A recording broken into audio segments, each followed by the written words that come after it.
We go to Seaview and Paul Heatley scores early, and you're like, oh, we're going to win the Europa League.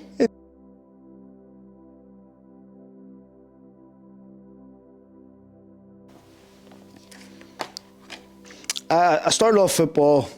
I played multiple sports. My family's probably fundamentally Gaelic games, and I always played Gaelic football, and then I played for a team called Belfast Youth, and it was a cross-community team. It was a mixture of St Andrews and Celtic boys, and I had really good mentors there. And then I had the opportunity to go to St Andrews, which was a club which is incredible trail of players that have went on to play for Northern Ireland and huge careers in England. Stephen Davis, probably the most notable one. And then I played for a number of clubs. I played for Shankill Boys, Lisburn Youth, and then I went to Glentoran. And I went to Glentoran when I was 15. And I had brilliant mentors. Stephen Lowry was there, and he was probably one of the biggest mentors for me. Probably at under 14, I was very lucky in that I had 2 years under 14, because that's when the schedules changed from the typical July to June, and then it went the calendar year from January to December. Me being January, and quite small and young, I became sort of the middle of the age group, and I got 2 years under 14, and that really helped me because I was sort of filtering out of football a wee bit. And then I went to Glentoran, as I was saying, and Stephen Lowry was there, and he was a brilliant support for me. I remember it wasn't going so well, and then I got into the team, and he transferred me back into the centre half. I always remember him saying to me, go and play centre half, because I was a right winger or a right back at the time, and he says, go and play centre half and go and play like Noel Bailey. And at that time I had no idea who Noel Bailey was. Probably one of the most iconic figures and one of the greatest gentlemen you'll ever meet. And I went and played, and I'm absolutely by no means comparing myself to Noel Bailey, but I went in and I played there and I stayed there, and then I progressed to Davy Taylor, and then Geordie Bowden and Johnny Jamieson, legends, like icons of Glentoran reserve team, and Philip Stevenson and Norman Turner. They gave me so much belief and so much encouragement, and I got opportunities in the first team. And Roy Coyle was the manager at the time, and this photograph here, that's the shirt, that's the Roscoe shirt of the 2002-2003 team that almost done the clean sweep. And we're probably to blame for them not getting the clean sweep, because that was the year where they rested a lot of the players. They brought myself in, they brought Jason Hill, Chris Pike, Stuarty Long. I remember we all played the last couple of games, and I think the players were a bit rusty. They went to the Irish Cup final. Michael O'Neill and all was involved in that squad, and they lost the game against Coleraine to win the clean sweep, so we're probably at fault for that. But that was 2002, I was 18, and they were just incredible memories. And I was so fortunate and so lucky that I was a young lad in a changing room of the Mark Glendannings, Michael O'Neill, Colin Nixon, Chris Walker, Gary Smith. I had the best possible grounding in Irish League football, because it's a part-time game, but it's never really part-time because of what people put into it and they commit to it. And you never really switch off. And I learnt what it took to be a winner in that changing room because of the people that I was surrounded with. And Roy Coyle was the manager, and they don't come much bigger than that. So I was very, very fortunate, and I had a brilliant grounding, and I had so many people that backed me and supported me, and that's how I had somewhat of the career that I did. And in those sort of early years, people talk about Morgan Day and an iconic day it was for Glentoran Irish League football. What are your memories of that day? My memories are of the till rolls, coming out onto the pitch, and that day was an amazing day because of the twists and turns. The goal by Davy Larmour, to equalise it at 1-0, over the shoulder volley, and that's like job done Linfield. And then Pat McGibbon puts the header across, and the ball just falls kindly to Chris Morgan, and it's just incredible scenes. And I just always remember the till rolls all over the pitch. And then I remember it was a number of years after we went to the Strand Cinema and we watched the rerun of the game. And at that time I played right midfield, and I was up against Darren Murphy, and I was always pretty pacey, and that's probably why Roy Coyle put me at right midfield, because I was honest, I worked hard. Offensively I probably wasn't as strong, but I always made sure that the people in front of me didn't always get the better of me because of how hard I worked. But I remember going to the Strand Cinema and watching the game, and it was brilliant. And I started like Pele and finished like Smelly, because I must have got to the byline 20 times and kicked the ball out of play, about 15 of them.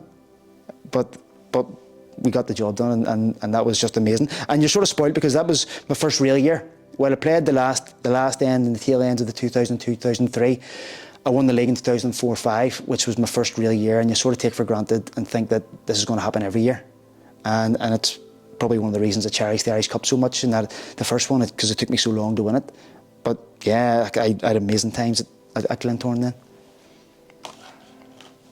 So the last time at Glentoran, like 2009, you were heavily involved in the squad, but talking about the success, you sort of mentioned it there, but the good times that you had at Glentoran, winning leagues, winning Irish Cups, how do you reflect on your time at Glentoran? I loved my time at Glentoran because they gave me the introduction to Irish League football, and the coaching staff and the players that I played with were incredible people. You know, I've been very fortunate in that when I go through my career, I genuinely couldn't count in one hand the people that I don't get on with. And this photograph, this is 2009, and it wasn't as dramatic as the first one, but I remember Michael Holliday scoring the goal against Linfield. You know, the ball sent across, and Michael sends it back to where it's come from, against Linfield, I think in the second last game. And I remember the presentation.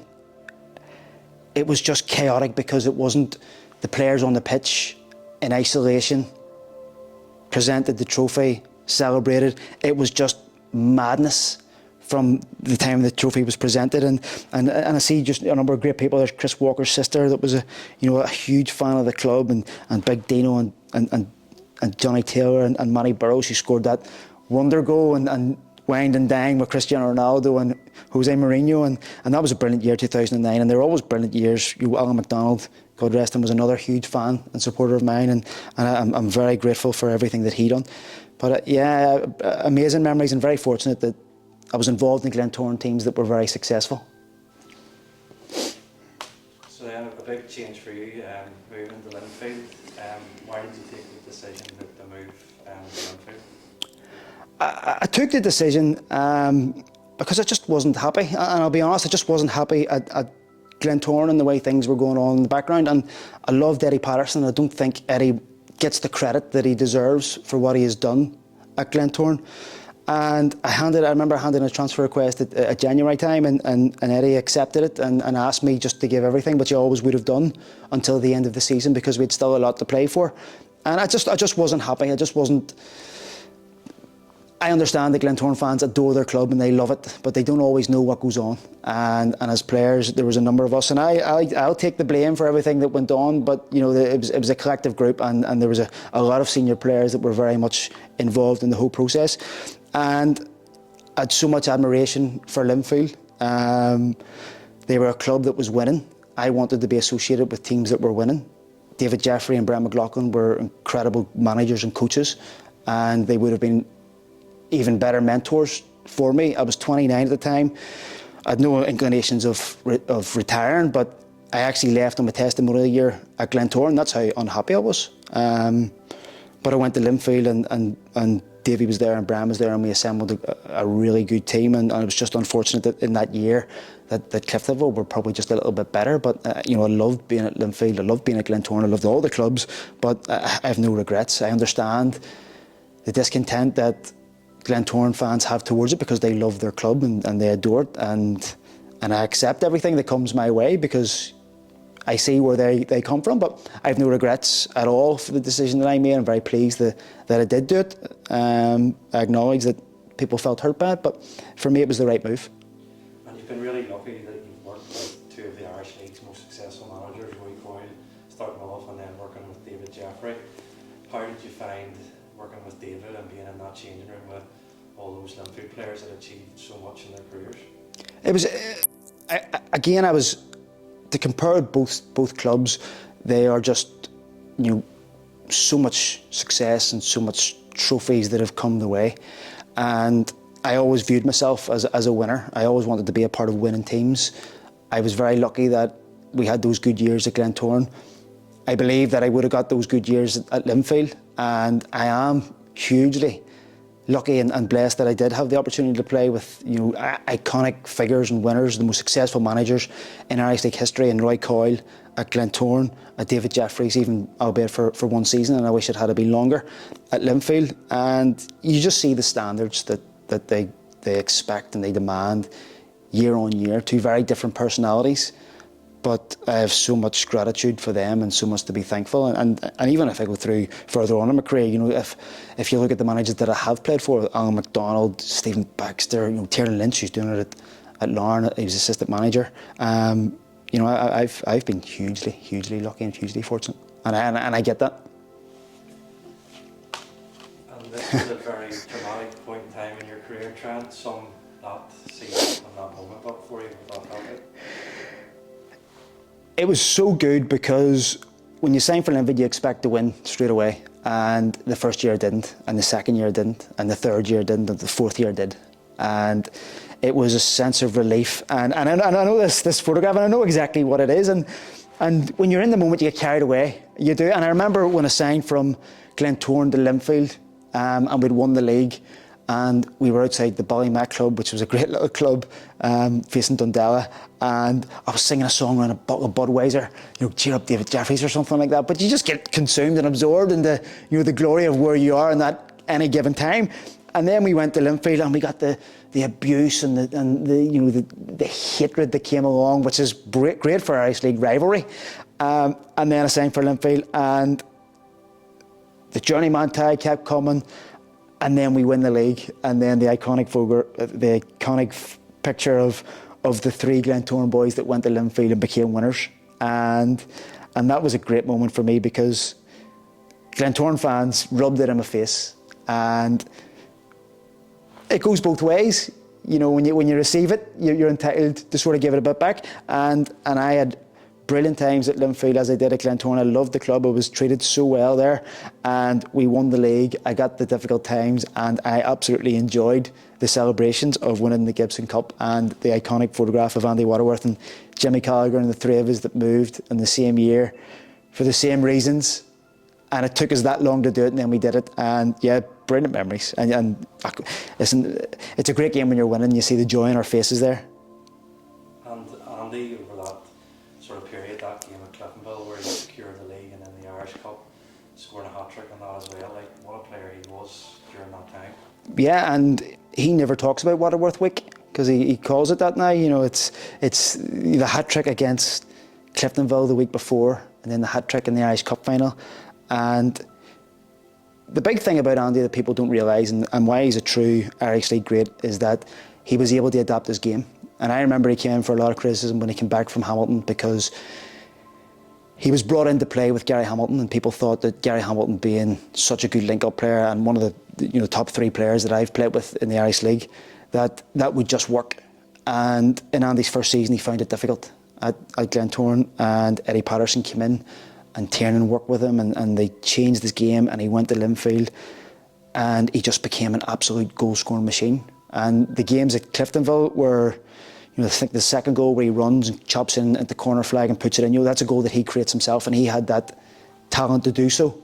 And then later on, when his legs weren't as powerful and explosive, he became a different striker. He became a fox in the box, and that's how good he was, because he was able to adapt from being that player that could create his own goals to being a player that could just be in the right place at the right time, and he was a goal-scoring machine. And then Jimmy Gallagher too, one of the best centre-halves that have ever played in the Irish League, in my opinion. You know, Jimmy came in at 17 and, you know, behaved like a 30-year-old, and he's been the same his whole career. He's just a winner, such a strong character, and such a good footballer. And both of them are such good friends. You know, I spoke to both of them today. You know, that's how close we are, and that's the beauty of football, is that you do have those relationships with people that you play with. So then you moved to Sligo. Why the move to Crusaders, and how did it feel to sign for them? Stephen Baxter gave me the opportunity to sign for Crusaders. It sort of came through Paul Eamon a little bit. And in my last year at Linfield, I think I played 30 games, but I wasn't playing every week.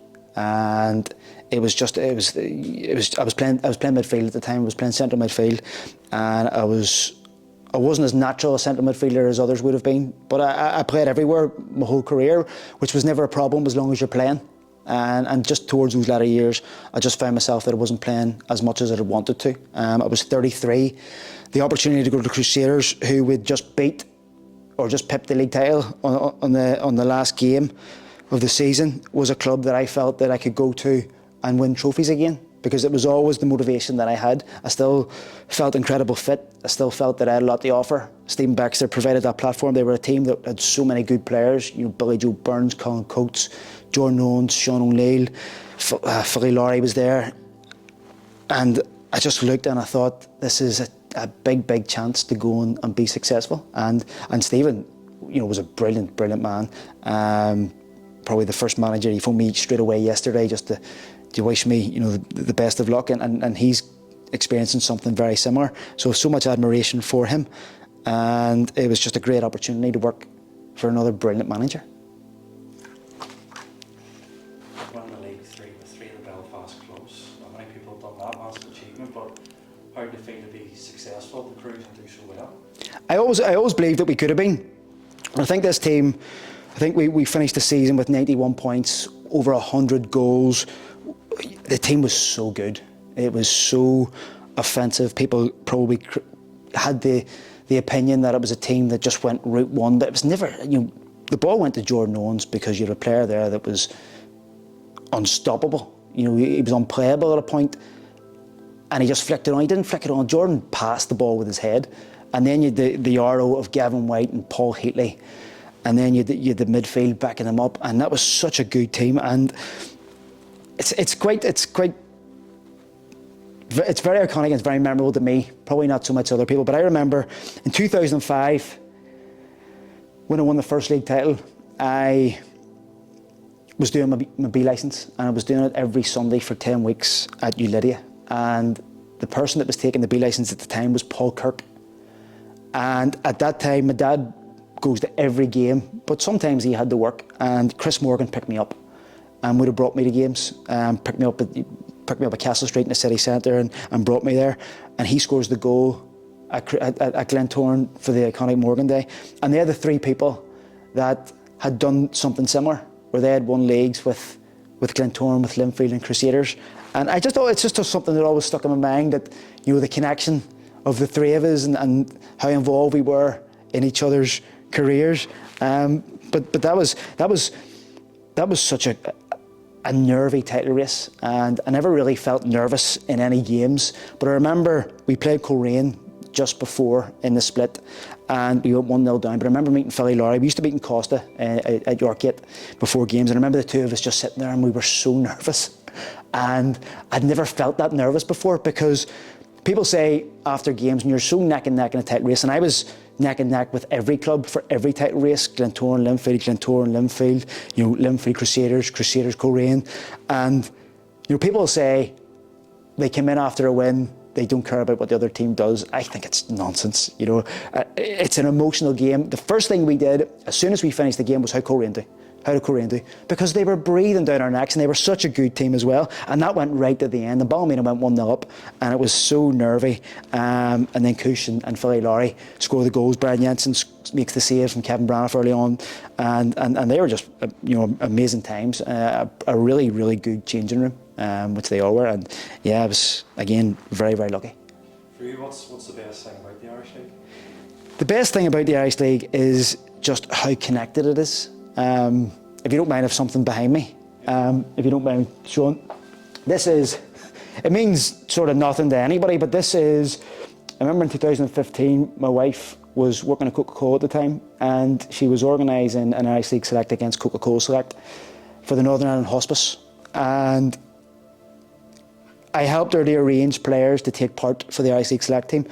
And I think if you look at the names at the time of players that gave their commitment to go and play in the off season, to give their time, you look at the names in this team sheet that they're all signed. Sean O'Neill, Billy Joe Burns, Winky Murphy, Tomas Cosgrove, Ribbs, Michael Galt, Steve McAlorum, David Cousty, Declan Cadell, Fran McCaff, Andy Waterworth, Joe Gormley, Jim O'Hanlon, Ross and Rhys Glendenning. These people gave up their time, and while we're all rivals, we all know each other. And you'll see a lot of us, probably even more so now at the stage that I'm at my career, I have no problem with offering out congratulations to people, because when you win, it's a brilliant game. When you lose, you got to accept losing and just try and be better, and be grateful that you get the opportunity to go out and compete again. and sometimes people are better than you, and you just galvanise and go again and try and improve, and people have every right to enjoy the moment of success, because I get how much they put into. People talk about the Irish League being part-time. It's never part-time. I know it's different now, but it's always been full-time because of what goes around it. You know, the sacrifices you make, which are all choices, by the way, the commitment that you put into preparing for games, analysis now. It's never been a part-time job, certainly not for me, and I've cherished every bit of it, and I've loved being a part of that process, and how connected it is, how friendly everybody is, how people will go out of their way to help and support each other. You know, Andy Mitchell was huge, and I never knew Andy Mitchell at this time. He was hugely influential in really recruiting, and they all turned up. I organised it, but I was actually away on a stag in Ibiza in the off-season, which I never did, never missed a game because of holidays apart from Europe. But they helped us because they were part of the Irish League family. And I think that's probably one of the biggest strengths, is that we're all rivals, but deep down, when the going gets tough or it's something of a worthy cause, we'll all back each other. And the next one, sort of managers, you've spoken about some of them, but have you any stories about any of the managers you've worked under, and like as a player, all the managers have used you in various different positions, and where do you think you were best on the field, and where was your best position on the field? Well, I think my opinion of where I think I'm best is probably completely different than where anybody else. And my opinion of where I think best, and I know the things that I'm good at, and I'm very self-aware of the things that I'm probably not as strong at. And this man here, Roy Coyle, gave me my start in Irish League football, and he brought me into the team as a right midfielder. I played centre half in the reserves, which was a brilliant reserve team. It was like a first team at that time at Glentoran. And he brought me in, he played me right midfield, and then he played me left midfield, and he just gave me opportunities, and he just gave me belief. And I've loads of stories about them all, some probably just not ready for the camera. But he was a brilliant man. He was so ruthless, but he had just so much power and control, and he never held a grudge. People might say differently. I don't think he ever held a grudge. I think that if he had something to say, he said it to you there and then, and he moved on very quickly, and he gave you opportunities again. But he was a born winner, and he's still hugely influential in the Irish League. He's still a huge part of the fabric of Glentoran, and he is everything about Irish League football. Big Stephen Baxter as well, he's leaving Crusaders at the end of the year. What career he's had, I'm sure he had a big impact on your life and your playing career as well. Yeah, he did. And I always says I've never played for any manager, because I understand the game can be quite fickle, and sometimes people have fallouts. I never really had a fallout with any of the managers. Sometimes they didn't play me, but I was self-aware enough to realise that was on me.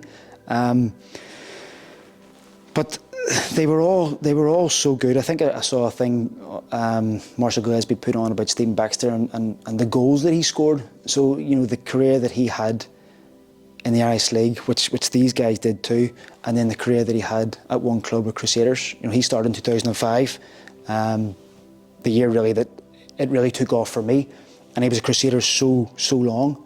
And he's another very similar to David Jeffries and David Healy, in that they push people and they push people and they push people, and they pull you out of your comfort zone, because that's what it takes to win. And the people that aren't comfortable being uncomfortable, as cheesy as it might sound, are the ones that won't succeed, in my opinion, and they were masters at that. They made you feel 10 foot tall when it wasn't going well. They made you feel 2 foot small. I remember Stephen Baxter had retired, myself, Coachy Billy Joe, about 4 times in one season. But that's the way that it was. It's an emotional game. People have to vent. We all want to win. If it doesn't reach the standard that these iconic, hugely influential, successful people expect, then you have to know about it. And you have to be able to take on board that message, because these are the people that have been there and have done it, and they want to win, and you want to win, and sometimes tough love is the way that it has to be. But I owe these people everything, because they put their trust in me, and I just hope in some way I was able to repay. So Wolves in Europe, what an experience, but from a player's point of view, just tell us what that was like. It was amazing. It was so good, and you know how often, you know, I'm a school teacher, and that's what I've been from. I've been 24 years old, and I've been a school teacher playing semi-professional football. It's never been the other way around. And to have the opportunity to play against a Premier League side, and such a good Premier League side in European competition, against the Diego Jotas, the Raul Jimenez, the John Martinhos, it was just incredible. And I remember being at Wolves and at Molyneux, and it was just that whole match day experience was something that was different. And you're starting to see now with the Irish Cup, where you had the flamethrowers on the side of the pitch when you came out, and you felt the heat, and you felt the cheers of the crowd, and it was just absolutely incredible. And it's certainly one of the most amazing moments of my footballing career. And it's actually quite funny, because this is a shirt that my good friend, as I joked about, Raul Jimenez, he provided for me. It was actually quite embarrassing, because I ended up with 3 shirts. I ended up with Raul Jimenez's, who I played against directly. I had Adama Traore's and John Martinhos, and it was really embarrassing, because after the game, the 3 of them arrive at the changing room in Seaview and at Molyneux, and all 3 of them were fighting over my shirt. And Raul was sadly the one that got it. But yeah, these guys were just different level, and people don't understand the levels in football, and people will always have opinions about good players and bad players, and that's the beauty of football. There are no bad players in the Premier League. There are just better ones, and those guys were just at a different level. I remember playing against Raul Jimenez, and he actually didn't do much, but he scored 2 goals. And I remember, the 2 goals that he scored at Seaview, he broke his stride to get the shot off so early. And those little small details were so big. And we talk about levels in football. I remember for Jamie Mulgrew's testimony, we played Rangers, and they had just come up into the SPL following their period of demotion. And I remember they got beat by Celtic the week before. I think they beat us 7. They got beat by Celtic the week before 5, and Barcelona beat Celtic the week before 5. And it's just like, wow. The levels in football, and how talented and how quickly these people can take on board information, process it, and then act on it is just incredible. And this was another amazing experience, and this is something that I will absolutely cherish. They were brilliant. They gave us their shirts at the end. I actually gave John Martinho's shirt to Billy Joe Burns. He still has it, but they were so good with us. And then we go to Seaview, and Paul Heatley scores early. And you're like, oh, we're going to win the Europa League. It's amazing. And then it sort of woke them up, woke the beast, and they just sort of stepped it up a gear, and they had that capability of stepping up gears and just really punishing us, and they did. But incredible experience, and something I'm so happy and so pleased that I had the opportunity to live and experience. And looking back to the start, to that European game, how do you assess the growth of the Irish League and how it's went on an upward trajectory in the last number of years? It's great to see. Well, it's just the way football has evolved. And if I go back to this day, in 2002, 2003, I was very, very lucky that I had Mark Glendanning as being my Irish League hero, and how he prepared for games, and the physique that he was in, how strong he was. That sort of set the standard for how the game was going to evolve. I listened to the Stick to Football today, and they were talking about Roy Keane and going out and having 10 pints on a Saturday night to Tuesday, and he got away with it because everybody else in the league was doing the same, until you had the influx of foreign players. The game evolved because science evolved. It became so much more data-driven. Preparation changed, attitude changed, and it just became so much more professional. And if you weren't fit, you couldn't play. And for those that could play, who were fit, just keep raising the bar. And now you've got the clubs of Larne and Linfields and Cliftonvilles that are bringing players in from a different market and are just constantly improving the game. And then you've now got the opportunity of young lads who have the opportunity to live as a professional footballer in the academies and be full-time athletes, full-time players. And that just makes it difficult for the likes of me, 40, school teacher, in all day, emotionally exhausted. Other people are doing physical labour tasks, but we'll be left behind. And you can't think about us in the growth and the improvements of the league. That's the way it's got to go. Larne started it. Well, Linfield, Glentoran started a number of years ago, probably didn't work, but they started it, they raised the bar, everybody else has to get to that level, and there just has to be constant improvement, and I can only see the league getting stronger and getting better. So joining Glenavon, Glenavon you thought place well obviously fans love, but what was your experiences like at Glenavon up until present day? Yeah, I actually left Crusaders around about COVID, and I had osteitis pubis pretty much the full season, and I started to come back, and then COVID hit, and the league paused. And at that time I was sort of going, I'm struggling. I was playing game to game to try and get fit. I wasn't in because it was just coming back, and then COVID hit, and I sort of thought, do you know what, maybe this is it. I always did want to go to 40, and it was always a goal, and I was very determined to get it. But probably the fact that COVID happened, and then with such a prolonged break, it gave me the opportunity to heal and to repair and to recover, and then maybe get a bit of a drive and a buzz back. And I had the opportunity to sign for Glenavon. Gary Hamilton was the manager, and I'd played with Gary at Glentoran, and he was such a good footballer. He is absolutely one of the top 3, top 4 or 5 that I've played with. And he had success at Glenavon. He won 2 Irish Cups. He had a great time, and I got on pretty well with him. So it was a great opportunity to come to a club that had all the infrastructure in place to do well. And I said that at that time, I felt that we could win things because of the past record. There was good players there, and I thought that we could do really well. COVID was just a strange time. Empty stands, empty stadiums, and we were competitive in that, because the way the landscape of the league had changed and was changing at that time. We found ourselves out of that sort of top 6, but we were for the last 3 years. For the first 3 years that I was there, we qualified and gave ourselves the opportunity to compete in the playoffs, and that was a huge success story for the club because of how the league had changed. And I loved my time there. It's a meticulous pitch. It's like all the clubs, they've a group of supporters, a group of volunteers, staff that just adore their club, and like all the clubs that we have here. I'm so fortunate. I had an uncle that played for Glenavon. My father-in-law played for Glenavon. So, I have a lot of connection with the club and how they treated me in the last year when I probably didn't play as much because I wasn't fit and I kept breaking down. I couldn't train as much, but they always stood by me. Steve McDonald came in, and he was incredible for me, and I really do think that he's going to be, hopefully, talked about in the same light as these amazing managers, because he's been so fair, he's been so honest. He calls a spade.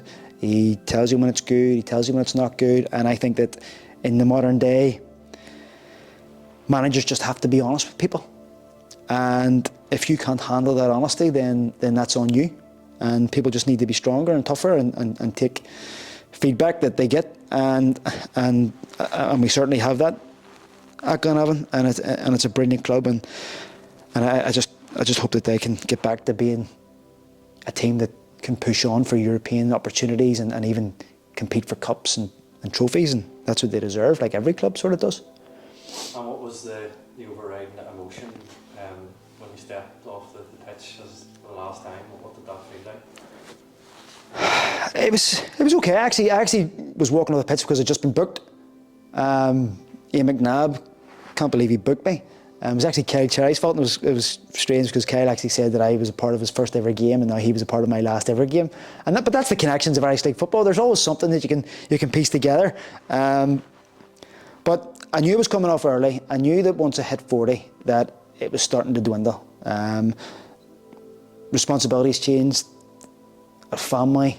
My wife has been doing this for a long time and looking after the kids. Caleb's 4, Cohen's 1. They're lively and energetic, and it was just difficult to be out of the house. But there was never any pressure on me to finish, because people know how much joy I get, and we have to have that joy. But it was just time. I was training 1 night a week because of changes in work, and I probably just wasn't good enough for Glenavon. And if I'm fair, I probably just wasn't giving them what they deserve, and the manager and my teammates what they deserve. And they accommodated me, and they were so good with me, and I have so much appreciation for them. Now I'm finished. It's sort of the way the season goes. It ends. You wait until mid-June, the end of June. Maybe then it'll sort of sink in that it's the realisation that it is over. Probably one of the most difficult things is leaving the group WhatsApp, because the changing rooms, nothing beats playing. Being on that pitch and playing with your teammates, collective goal, playing football, trying to win, not much beats that. But being in a changing room that experiences every emotion, where people cajole each other, we criticise each other, we laugh with each other, we tell jokes, we laugh at the fun jokes, we laugh at the stupid jokes. It's an environment like no other, and I will miss that probably as much as anything. That camaraderie that we had, that Glenavon changing room we had at the end, was as good as any changing room that I've ever been in. Final one, your family has been there from the start. Your life's changed through your football career, obviously, as well. How do you reflect on your Irish League career and the importance that your family's playing in that as well for you? No, this has always been everything for me, and I sort of wasted. I had the children younger, and they had the opportunity to be there when I was winning trophies, and could have been in the photographs with the trophies. But Gail was there, Sarah was there, Colm was there, my mum, my dad, my best friends, who planned things around me, accommodated me so that I could be involved. You know, some of them actually picked their wedding dates around me, and you know, I'm so grateful for that. I think it's quite silly in reflection now, but to be an Irish League footballer and to be a footballer of any level, there has to be a level of selfish. And in my job, it's completely selfless as a teacher, when it's completely flipped, and I've got that experience of being both.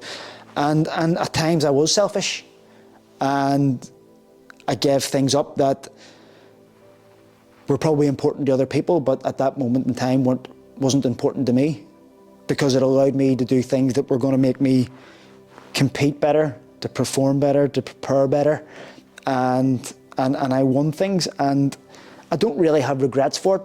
But if it kept happening now, year on year from now, I would regret it. And now my time is about, you know, this wee man, his younger brother, and just giving them and my family the time that they need, and just being at home more. And don't know how long that's going to last, but my playing days are certainly over.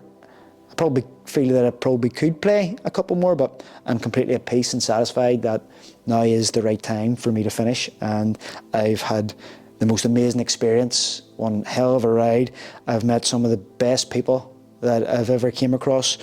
I'm in multiple WhatsApp groups with people that are so close to me, that have been to my wedding, call up and see the kids when they're born. We speak to every single day.